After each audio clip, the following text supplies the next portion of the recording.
Bonjour, j'espère que vous allez bien. On se retrouve pour une nouvelle vidéo où je vais revenir sur ma stratégie PEA-PME. Il y a eu un petit changement. On est néanmoins dans la continuation de cette stratégie. Alors j'ai appelé la vidéo stratégie gagnante. On va voir un petit peu pourquoi elle est gagnante.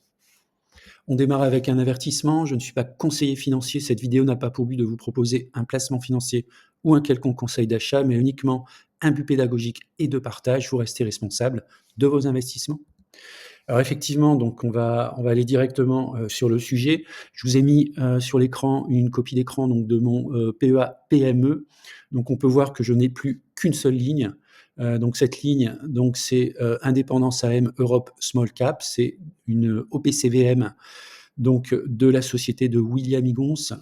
J'ai fait une vidéo un peu plus en détail, il suffit simplement de regarder, donc celle-ci si vous, souhaitez revenir un petit peu sur, ce toute l'explication de ce changement de stratégie. En tout cas, il a été opéré il y a un peu moins d'un an. J'en suis totalement satisfait puisque j'étais, si vous vous souvenez, en perte sur le PA-PME d'à peu près 700 euros. Je suis revenu donc maintenant en plus-value donc globale sur le PEA-PME pardon, depuis la création donc en décembre 2022. Donc je suis revenu dans le vert, plus 189,95 et en plus-value latente 549 euros. Donc je n'ai plus qu'une seule ligne. Donc alors je vais plus faire de vidéos mensuelles sur le PA-PME. Je vous expliquerai à la fin de cette vidéo quelle sera la stratégie que je vais suivre sur ce PEA-PME qui représente relativement peu comparativement à l'ensemble de mes avoirs qui sont un peu plus de 220 000 euros. Donc 7 000 euros sur 200 000 euros, c'est à peu près 4% de mes investissements en bourse. Alors, je vais revenir un petit peu dans cette vidéo sur la méthode William Higgins et de la société de gestion Indépendance AM. Donc, elle applique une méthodologie d'investissement qui est appelée Quality Value. Donc, elle a été développée par son créateur William Higgins en 1992. Cette approche, elle se concentre sur l'investissement dans des petites et moyennes entreprises européennes, alors d'où l'éligibilité au PEA-PME, qui sont bien sûr cotées, qui présentent deux caractéristiques principales. La première, c'est une croissance rentable. Donc, c'est ce qu'on appelle les entreprises quality. Donc, ce sont des entreprises ciblées qui doivent démontrer une capacité à se développer de manière rentable et qui affichent des marges élevées et un rendement élevé sur le capital investi, le ROCE. La deuxième caractéristique, quality value, donc c'est la value, une faible valorisation. Donc ça, c'est également un point commun que peut avoir William Higgins avec un investisseur qui est Warren Buffett. C'est que le choix des entreprises doit être faiblement valorisé sur le marché, offrant ainsi des opportunités d'investissement attractives. On va le voir un petit peu plus en détail, ce que c'est une faible valorisation. Alors, si on rentre un peu plus dans le détail sur les critères, le premier critère quality, donc la croissance rentable, on va suivre un ensemble d'indicateurs et l'objectif, c'est d'identifier des sociétés qui ont un avantage concurrentiel durable. Alors, c'est ce qu'appelle Warren Buffett un moat. Donc, c'est le terme anglais, en fait, qui exprime une douve, c'est-à-dire qui va laisser la concurrence relativement loin pour différentes raisons, soit un positionnement ou une barrière d'entrée sur un marché, soit un produit exceptionnel qui fait qu'il n'y a pas de concurrence, soit ça peut être aussi une position de leader sur un marché. Donc un avantage concurrentiel durable et une capacité prouvée à générer des bénéfices, puisque l'un des critères, c'est pas forcément le fait d'être capable de croître de manière très importante en termes de chiffre d'affaires, mais d'être capable de croître en termes de rentabilité, ce qui va se traduire par des bénéfices en hausse. Donc les indicateurs clés, c'est un rendement élevé sur le capital investi, donc le ROCE. Donc on nous indique un ROCE supérieur à 15%, une marge d'exploitation élevée, donc supérieure à la moyenne du secteur. Alors, à noter que William Higgins, sur la marge d'exploitation, il va regarder la marge d'exploitation d'une société, non pas par rapport à un marché ou une moyenne, mais par rapport à une moyenne dans le même secteur. La croissance du chiffre d'affaires à long terme, la position dominante sur le marché de niche, le management de qualité est impliqué. Alors, c'est par exemple le taux d'actionnariat représentatif des dirigeants, c'est-à-dire ce qu'appelle alors je ne sais plus son nom, ce qu'on appelle le skill in the game, c'est-à-dire est-ce que les dirigeants ont leurs propres capitaux et sont partie prenante dans l'entreprise. Donc ça, c'est un point très important, notamment sur la PME. Et est-ce qu'il y a peu ou pas d'endettement? Alors pourquoi ces critères quality? Pourquoi choisir ces entreprises? Parce que ce sont des entreprises rentables et bien gérées qui résistent mieux au cycle économique et peuvent réinvestir leurs profits pour assurer une croissance durable. Donc ça, c'est le premier facteur quality. Le deuxième critère, donc c'est le critère value, une valorisation faible. Donc c'est la deuxième partie de la stratégie qui repose sur la sélection d'entreprises sous-évaluées par le marché. Donc Indépendance AM cherche donc des entreprises qui, malgré leurs performances solides, sont mal perçues par les investisseurs. Alors les indicateurs que va regarder Indépendance AM, c'est par exemple le PER, donc qui est le ratio entre le cours de l'entreprise divisé par les earnings. Il doit être inférieur à la moyenne du marché, donc encore une fois, il ne va pas comparer par rapport à une valeur absolue, mais par rapport à la valeur moyenne du marché. Ensuite, on va regarder un multiple d'EBIT faible, une valorisation attractive par rapport aux actifs tangibles et cash flow. Alors là, ça demande une analyse détaillée, notamment de la comptabilité de l'entreprise, notamment pour analyser le montant des actifs tangibles et également la valorisation du cash flow. Et le dernier point, c'est une décote par rapport à l'historique de valorisation. Donc si une société donc, qui remplit les critères a un PER qui est en dessous ou très en dessous de son PER moyen, eh bien, c'est tout à fait un critère de choix pour Indépendance AM. Alors, pourquoi choisir ce critère? Eh bien, William Higgins considère qu'acheter une entreprise rentable à un prix sous-évalué augmente les chances de performance future. C'est-à-dire que à la performance intrinsèque liée au marché ou à l'entreprise, on peut éventuellement rajouter un delta qui correspond à un phénomène de rattrapage par rapport à sa sous-évaluation, car le marché finit souvent par reconnaître la vraie valeur de l'entreprise. Alors, je vous ai mis ici donc le processus d'analyse et de sélection qui se fait en plusieurs étapes, en 4 étapes. La première, c'est l'analyse financière approfondie. Donc, pour cela, la société Indépendance AM dispose donc de consultants ou gérants qui ont une capacité à faire une analyse détaillée et structurelle financière approfondie de l'entreprise.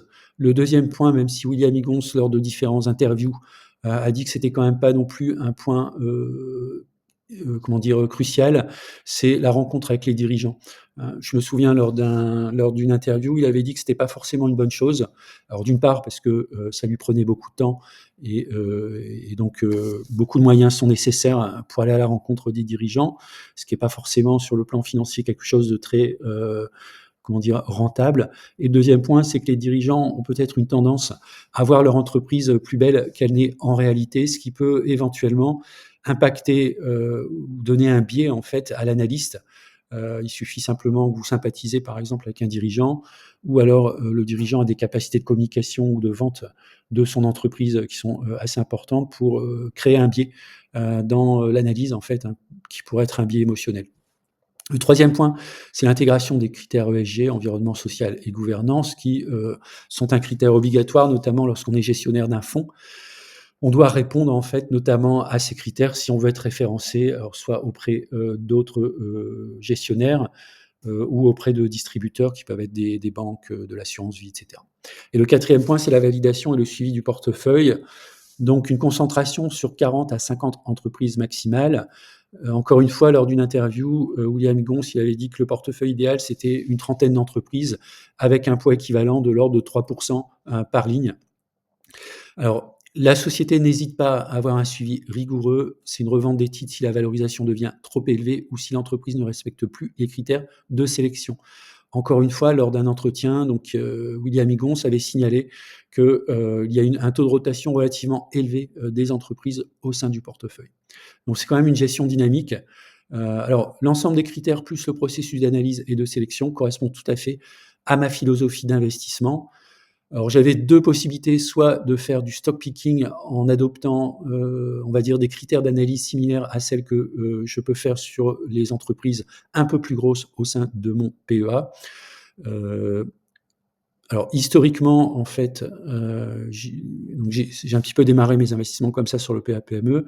Ça s'est révélé, plutôt, mauvais puisque au bout de quelques mois, mon PEA-PME, présentait une moins-value à peu près de 700 €. J'ai donc opté pour, «confier» entre guillemets, la gestion du PEA-PME, même si c'est moi qui le gère, mais en tout cas au travers de l'achat régulier en fait, de parts de FCP d'OPCVM de William Higgins et de la société Indépendance AM. Je rappelle également, mais je l'ai dit en début de vidéo, je n'ai aucun intérêt dans cette entreprise et aucune relation commerciale avec cette entreprise. Donc l'avis que je vous donne et le partage d'informations est vraiment à titre purement informatif. Je vous invite d'ailleurs à faire vos propres recherches si vous êtes tenté d'investir comme moi dans des parts d'OPCVM de cette entreprise. Alors, les troisième et quatrième critères, donc la gestion active à long terme. Donc ça, pour moi, donc c'est assez intéressant. La partie, bon, là, ça va un petit peu à l'encontre de ce que je viens de vous dire, la faible rotation du portefeuille. Les actions sont conservées plusieurs années. Bon, il y a quand même une rotation, hein, c'est ce que dit William Higgins dans une interview, et ce sont des investissements en contre-courant, achats d'entreprises temporairement délaissées par le marché. Une gestion concentrée, alors ça on l'a vu, entre 40 et 50 entreprises. Alors, si on regarde la performance de la méthode annualisée sur les 30 dernières années est de l'ordre de 13% par an, contre 8,5% pour le CAC Mid et Small. Alors, même si les performances passées n'augurent pas des performances futures, en tout cas, c'est un peu comme la course de chevaux à Vincennes. Le Grand Prix d'Amérique, il y a quand même plus de chances que ce sont les favoris qui arrivent en pole position plutôt que les chevaux qui ont une cote qui est très très forte, puisqu'ils ont relativement peu de chances d'y arriver. Alors, de temps en temps, au Prix d'Amérique, vous pouvez avoir donc un cheval qui a une cote très très forte, par exemple 40 ou 50 contre 1, de gagner le Grand Prix d'Amérique, mais c'est relativement rare. Comme vous le savez, mon approche en matière d'investissement financier est avant tout une approche statistique.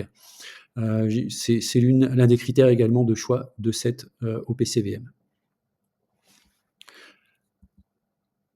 Alors donc, je vais passer assez rapidement, hein. Vous pouvez, si vous souhaitez, regarder un peu plus en détail sur, le détail l'information. Il y a un exemple qui était donné, qui était, par exemple, l'action, Pujula, qui répond à l'ensemble de ces critères, à la fois une croissance, rentable, une entreprise quality, une entreprise faiblement, valorisée. On a un PER de Pujula qui est de 8,74, qui peut être considéré comme attractif pour une entreprise de cette envergure. Un ratio d'endettement relativement faible également et un rendement des fonds propres de l'ordre de 2,68%. Je vous ai mis ici des exemples de métriques sur Pujula. Vous pouvez regarder un peu plus en détail. Alors, le Pujula fait partie vraiment des PME en fait, hein. On a ici, c'est un extrait d'une information qui est publiée mensuellement de l'entreprise donc Indépendance AM sur le fonds Europe Small. On voit que Pujula est ici, une société de moins de 500 millions d'euros de capitalisation. Donc vous avez ici la liste des entreprises qui composent le fonds. Alors le fonds performe beaucoup en ce moment, notamment grâce à deux sociétés dans l'armement qui sont Rheinmetall et Dassault Aviation. Vous avez la répartition sectorielle qui est quand même relativement bien faite. Vous avez également une répartition en termes de pays. Alors ça, c'est ce qui m'a assez plu également. C'est la possibilité d'aller chercher des entreprises en dehors du CAC PME français. On va retrouver des entreprises italiennes assez dynamiques, espagnoles, Pays-Bas et également les pays nordiques, Norvège en tête. Alors, position et stratégie sur cette OPCVM, je vous ai mis ici le code. Si vous recherchez le code SICOVAM, alors attention, il est éligible notamment pour les gens qui sont sur Bourse Direct. Si vous êtes sur un autre broker, il faut se renseigner auprès de votre broker parce que l'OPCVM n'est pas disponible chez tous les brokers. En tout cas, moi, je suis chez Bourse Direct et cette OPCVM est disponible sur Bourse Direct. Alors, je détiens 26 donc OPCVM pour un montant total de 4 500 €. Je suis actuellement en plus-value de 549 €. J'ai un PRU de 152 € pour un prix actuel autour de 170 €. Le portefeuille donc est investi quasiment à 100%, donc il n'y a pas vraiment de liquidité sur cette OPCVM en termes de gestion, hein. La société investit ou réinvestit la totalité des dividendes et elle détient donc 62 lignes actuellement et le poids des 10 premières lignes correspond à 35%. Donc si vous divisez par 10, ça fait à peu près 3,5% par ligne. Donc je suis investi à 100 dans donc au niveau du PEA-PME à 100 dans cette OPCVM, donc je ne fais pas de stock picking à côté. J'estime que, disposer de cette OPCVM, c'est comme si vous avez investi dans 62, entreprises. Alors, je fais un renforcement en mode DCA, je ne me pose pas trop la question. Je le fais soit de manière, mensuelle, en fonction des liquidités sur mon portefeuille, soit de manière trimestrielle. C'est sans doute ce qui va se passer, dans un horizon un peu plus lointain. Ce sera un investissement trimestriel de l'ordre de 500 €. Alors, actuellement, comme j'ai pas mal de liquidités sur le PEA-PME, j'essaye d'investir tous les mois dans cette OPCVM et puis par la suite, comme je vais faire des versements, réguliers de l'ordre de 150 € par mois, eh bien, ce sera un investissement qui se fera plutôt de manière trimestrielle. Voilà, c'est la fin de la vidéo. Je vous remercie de l'avoir regardée. N'hésitez pas à mettre un commentaire si vous souhaitez et puis je vous dis à bientôt pour une prochaine vidéo.